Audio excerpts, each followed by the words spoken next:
Hi, I'm Daniel Lucas, and welcome to Book 101 Review. Book 101 is all about the books that I read for the last 40 years. And today I have my special guest.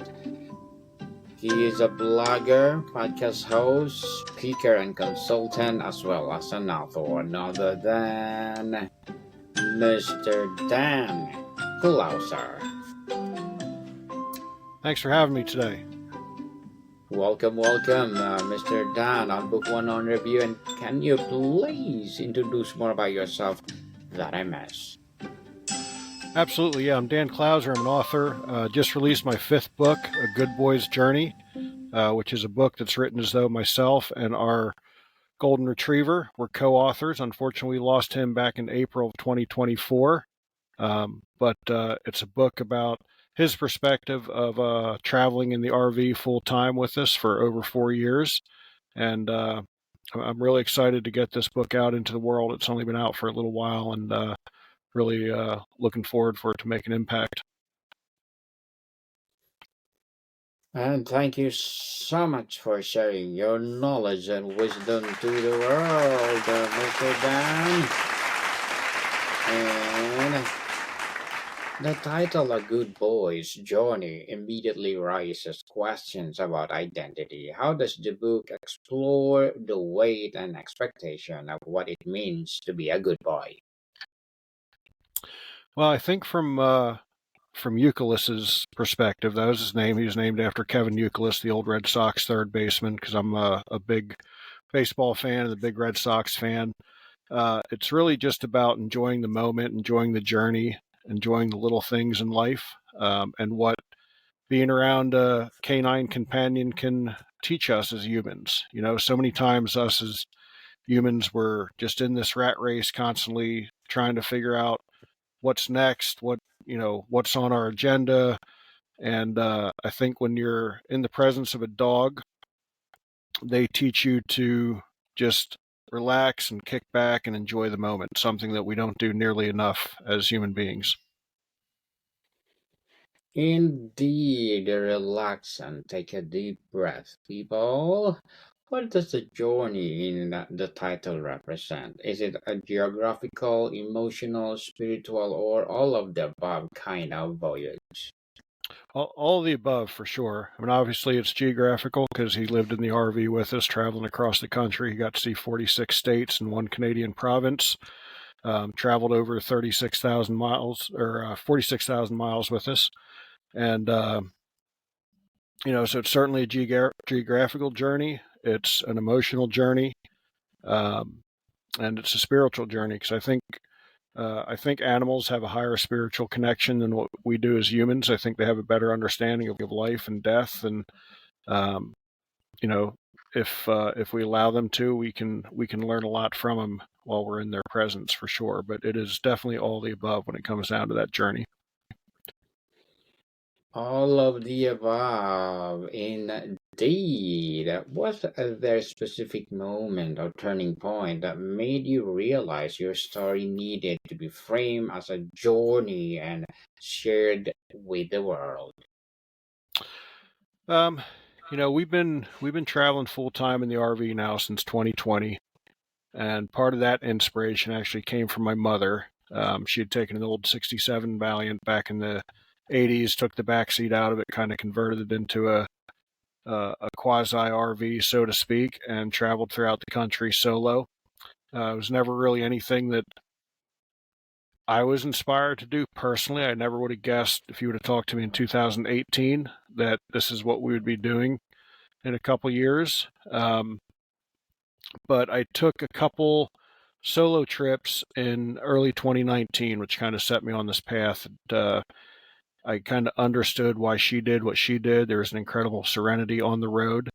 And when my wife and I decided to embark on this journey ourselves, one of the things I wanted to do was share those experiences that we've had with the people we've met, the places we've been, with others. Because, when my mom passed away, I remember reading through her journals and, just thinking as we were getting ready to embark on our journey, how cool it would have been for my mom to be able to share those experiences in real time on social media, which obviously wasn't something that we even knew was ever going to exist back in the 80s. So that's really what inspired me, is just wanting to share that journey and make people understand, um, the material things in life are only temporary, but the experiences last forever. Yes, forever for sure. And tell us, in what ways does the book challenge or deconstruct the very idea of goodness, the way of us are raised with? Yeah, I think it just challenges us to always evaluate ourselves, always, look at how we can be better, how we can contribute to society, what we can give as opposed to what we can take. So I think it's constantly challenging us to, again, be in the moment, enjoy the little things, and just, take time to recognize those moments before they pass. Mr. Dan, this book seems to require immense vulnerability. Which part of the story was most difficult to write, and why is it essential to include it? Definitely the most difficult part of the story to write was when we lost him.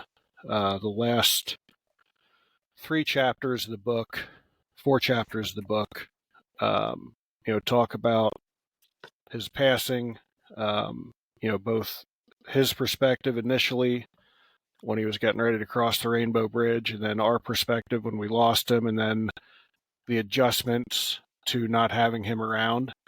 Um, I wrote a chapter about what it was like, once 3 months had passed and the adjustments we were making, and then another, the final chapter talks about, his 1 year anniversary after he had passed, what it was like not having him around. And again, even now, year and a half after his passing, I mean, it's still tough. I mean, I don't think a day goes by that my wife and I don't think about him, talk about him, uh,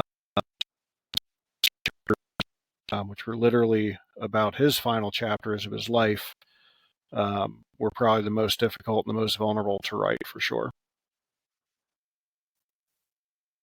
And Mr. Dan, were you ever tempted to soften the edges of your story to make more palatable? What is convince you to tell it with honesty instead? I just think that's the only way to tell a story. If you've got to massage it or smooth the edges, I don't think it's authentic. And I've always tried to live my life authentically and genuine. Um, and I think if you're trying to massage a story to make it more marketable or more mainstream, I don't think it's authentic anymore at that point. So the only way I know how to do things is with authenticity. Authenticity indeed is the key of a great storytelling. Mr. Dunn, can you share a pivotal moment in the book where the good boy persona either served you as or failed you? What was that question again? Can you share a pivotal moment in the book where the good boy persona either served you or failed you? Um, it's really throughout the book. Um, you had an interesting personality where um, he, uh, he kept us in the moment, but he also knew that he had us around his paw, so to speak. He knew that anything he wanted, my wife and I would give him. There's a chapter in there where talks about being a spoiled dog, and he just points out the fact that you're not really spoiled if you deserve it. So Interesting, Mr. Dan. Many people struggle with living up to external expectations. What practical insights does your journey after someone feeling trapped by the need to please others? I mean, that's part of the human condition that I think we all struggle with at times. We always want to get positive feedback and, you know, please other people and that sort of thing. But I think, again, you're not really living your life authentically if you're constantly doing things simply to get approval from others. Um, so I think it's truly a struggle. I mean, we all want to be accepted. There's no doubt about that. But I think we just have to come to a point where we realize at the end of the day, it's not really what others think about us. It's you know, what we're doing and how we're approaching life and making sure that, we are being genuine and we are being uh, honest and vulnerable and just open with others. The journey from a good boy to presumably or presumption fulfilled man often involves unlearning. What was the most significant belief or behavior you had to unlearn? To unlearn, boy, again, I think just giving up what society says is what we're supposed to do, that we're supposed to go out and consume, um, you know, constantly be chasing after material goods, um, and, you know, trying to fulfill our life by what we fill our homes with, so to speak. One of the most liberating things we did was when we were downsizing and selling all of our stuff that we had just accumulated over, you know, 20 years of being in the house that we had lived in at the time. Um, and now, I mean, it's so freeing to be able to walk into a gift shop or something like that and look at stuff and know that we just don't need it. We don't need to spend that money. We don't need to collect it. We can look at it and enjoy it and then walk on. Mr. Dan, how do you navigate the tension between societal definitions of success and what do you dissolve to be truly meaningful for you? Again, it comes back to being authentic and being genuine and being honest. Um, I'm far from a perfect human being. I know my own flaws better than anyone else does, and I think you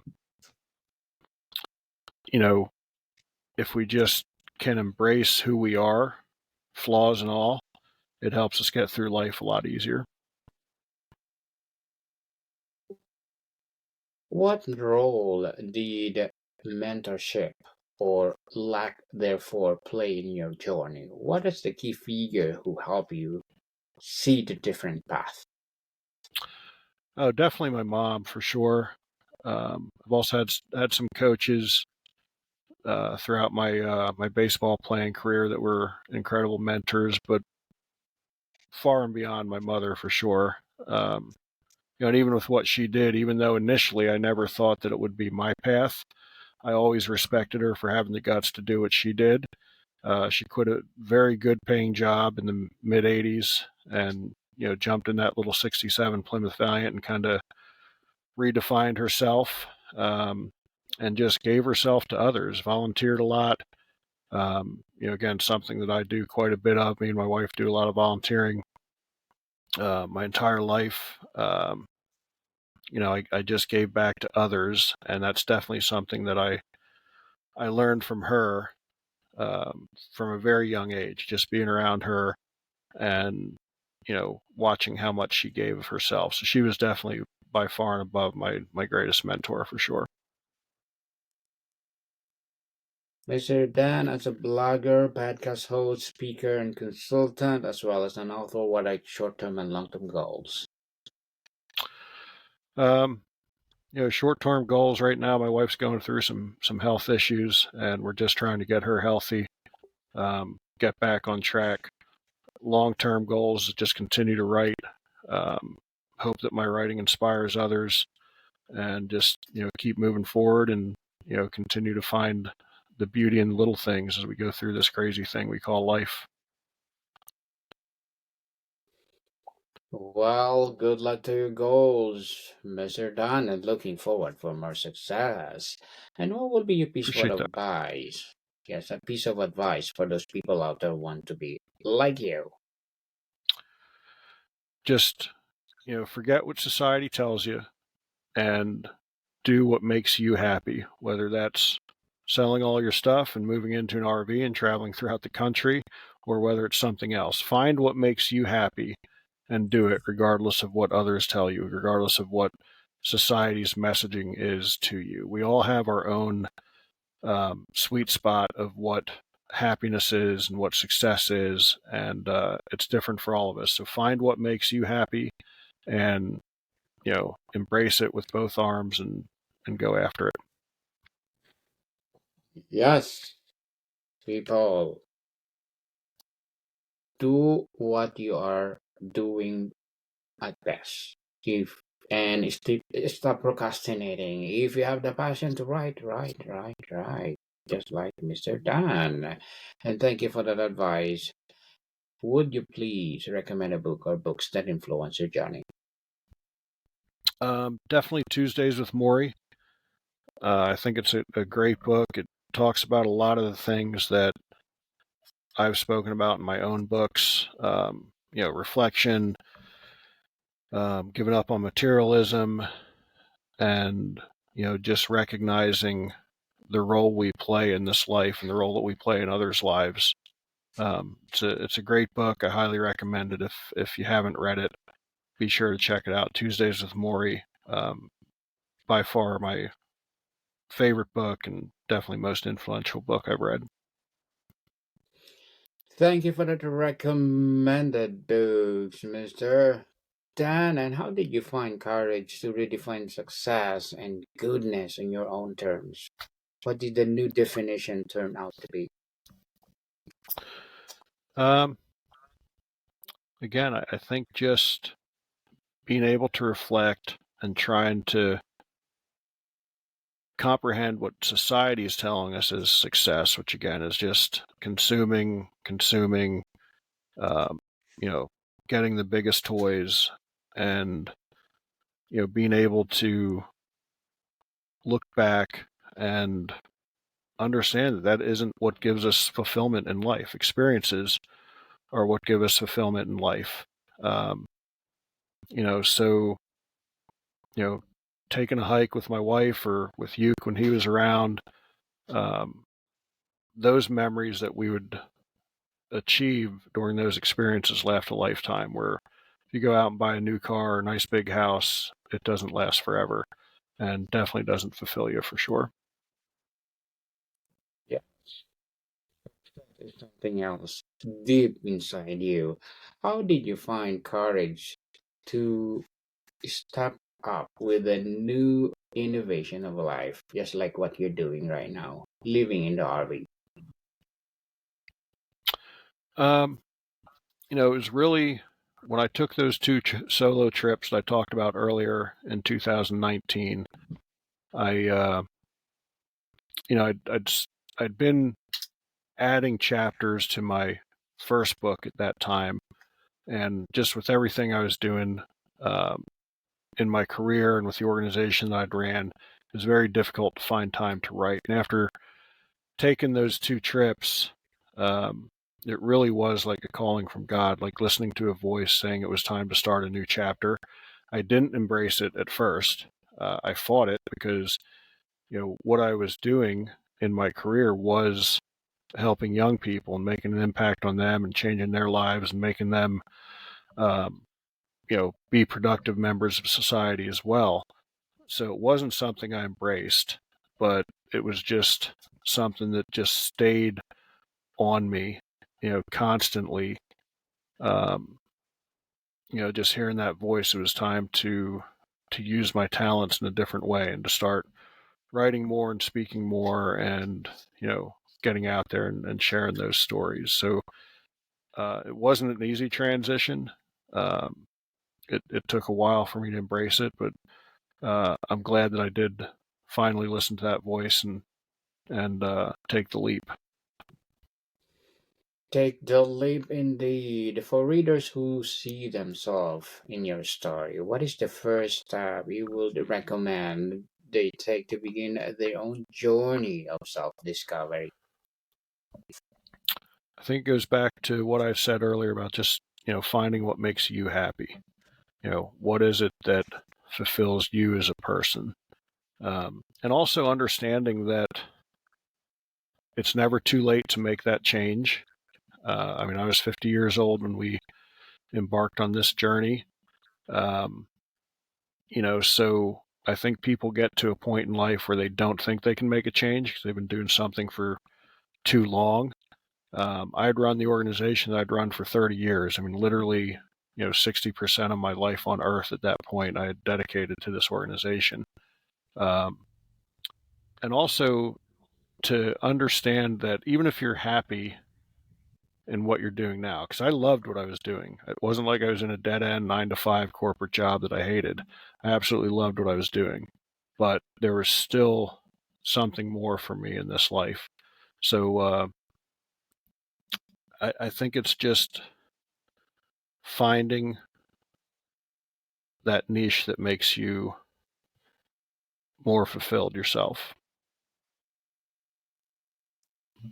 Mr. Dan, before we wrap up our discussion for today, I'm inviting you to please listen to my other podcast, people. My other podcast, because my abstract essay is already in fifth season, abstract poetry in second season, and my book 101 review in fifth season too, comedy 101 in second season, and my food 101 in fifth season as well. Geography 101 in fourth season, and my baby podcast, Law 101 and Mental Health 101.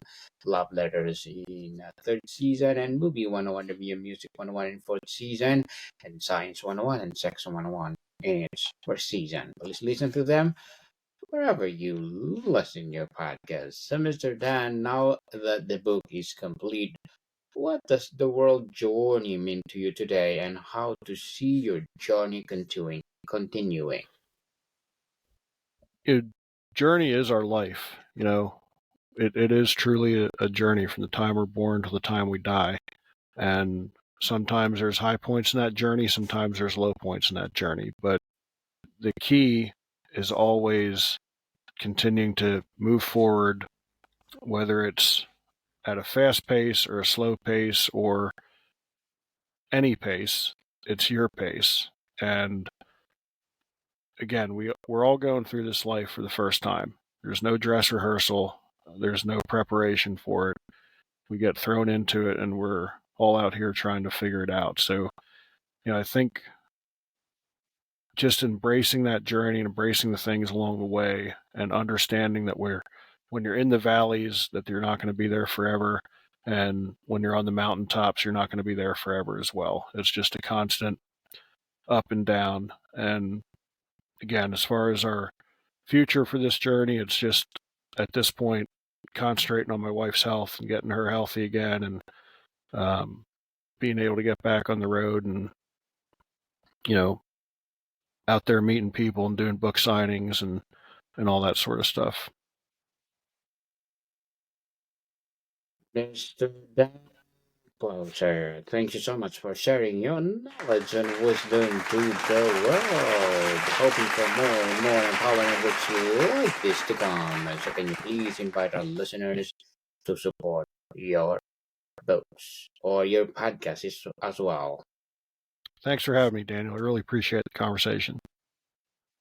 Yes, indeed. So where do people can get your books or as well as your podcast, Mr. Dan?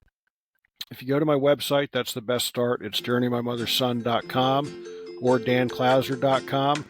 All my books are available. Signed copies are available. If you don't want a signed copy, you can go to Amazon, Barnes & Noble, Walmart, bookshop.org. They're all available there. But best place to start, looking for podcasts. If you want to book me as a speaker, just go to my website, journeymymotherson.com. Yes, people, let's support Mr. Dan Clouser because if you support him for sure, more and more empowering books like this to come. So, Mr. Dan, thank you so much for your time. Thank you. More to come, people. See you soon.